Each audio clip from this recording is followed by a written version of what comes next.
था Wilhelm rake.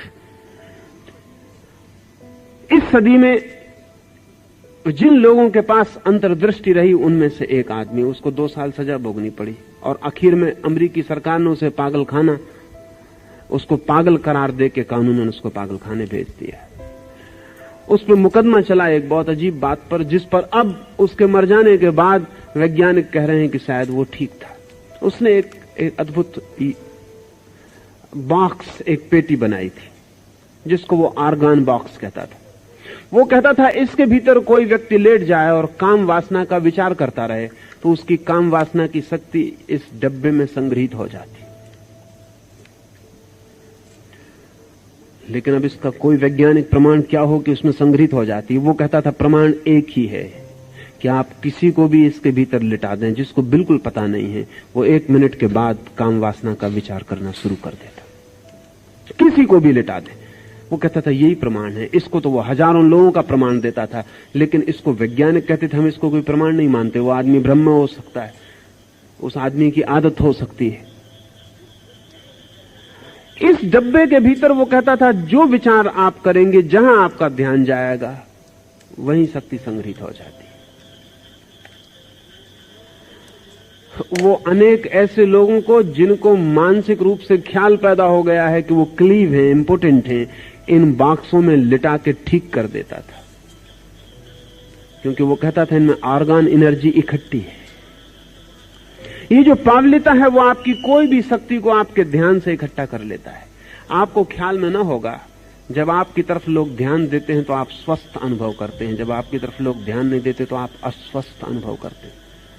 इसलिए एक बड़ी अद्भुत घटना घटती है कि जब आप चाहते हैं कि लोग ध्यान दें, आप बीमार पड़ जाते हैं। बच्चे तो इस ट्रिक को बहुत जल्दी समझ जाते हैं। आपकी 100 में से 90 बीमारियां ध्यान की आकांक्षाओं से पैदा होती हैं, क्योंकि बिना बीमार पड़े घर में आपको कोई ध्यान नहीं देता। पत्नी बीमार पड़ जाती है तो पति उसके सिर पर हाथ रख के बैठता है, बीमार नहीं पड़ती तो उसकी तरफ देखता भी नहीं। पत्नी इस रहस्य को जानबूझ के नहीं, अचेतन में समझ जाती है कि जब उसे ध्यान चाहिए तब उसे बीमार होना पड़ेगा। इसलिए कोई स्त्री उतनी बीमार नहीं होती जितनी दिखाई पड़ती, या जितना वो दिखावा करती।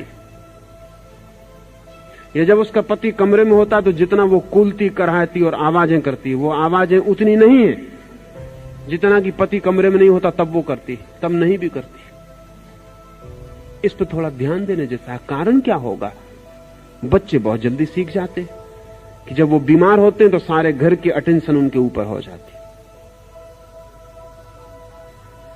एक दफा ये बात समझ में आ गई कि अटेंशन आकर्षित करने के लिए बीमार होना रसपूर्ण है, जिंदगी भर के लिए बीमारी आधार बना लेती। मनोवैज्ञानिक सलाह देते हैं, लेकिन बुद्धिमानी की सलाह बड़ी उल्टी मालूम पड़ती है। वो कहते हैं जब कोई बीमार हो तब जानबूझ के भी उस पर कम से कम ध्यान देना, अन्यथा उसे बीमार होने के लिए तुम कारण बनोगे।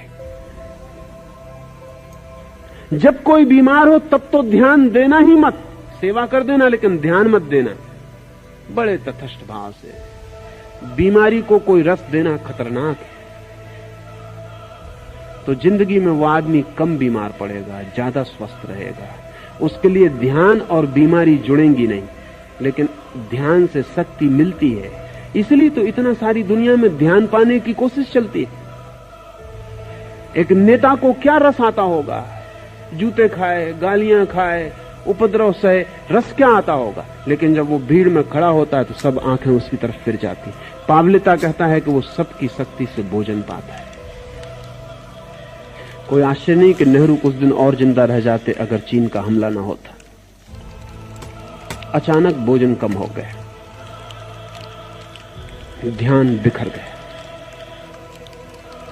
कोई राजनीतिक नेता पद पर रहते हुए मुश्किल से मरता है, इसलिए कोई राजनीतिक नेता पद नहीं छोड़ना चाहता, नहीं तो मरना और पद छोड़ना करीब आ जाता। मुश्किल से मरता है कोई राजनीतिक नेता पद पर, मरना ही पड़े आखिर में, बात अलग है।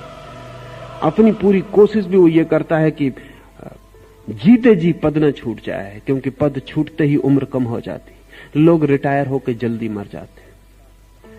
अब जो आदमी पुलिस का ऑफिसर था वो आदमी रिटायर हो गया, उसकी 10 साल कम से कम उम्र कम हो जाती। अभी इस पर तो बहुत काम चलता है और बहुत देर ना लगेगी कि लोग रिटायर होने से इंकार करने लगेंगे जैसे उनको पता चल जाएगा कि गड़बड़ क्या हो रही है।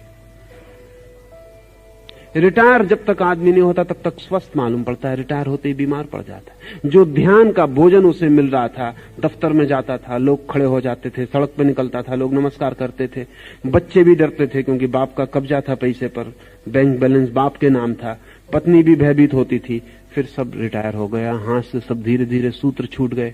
अब वो बैठा रहता है कोने में, लोग ऐसे निकल जाते हैं जैसे वो है ही नहीं। तो वो खांसता खकारता है, आवाज देता है कि मैं भी यहां हूं। वो हर चीज में अड़ंगेबाजी करता है। बूढ़ों की आदत अड़ंगेबाजी की और किसी कारण से नहीं, हर चीज में अड़ंगेबाजी करता है। कोई ऐसी बात नहीं जिसमें वो अड़ंगा ना डाले, क्योंकि अड़ंगा डाल के वो बता सकता है कि मैं हूं और थोड़ा ध्यान आकर्षित कर सकता। ये बहुत दीन अवस्था है, ये बहुत दयनीय अवस्था है, ये बहुत रुग्ण है, दुखद है, लेकिन है। वो घर में कोई ऐसी चीज न चलने देगा जिसमें वो सलाह न दे, हालांकि कोई उसकी सलाह नहीं मानता, ये वो जानता है।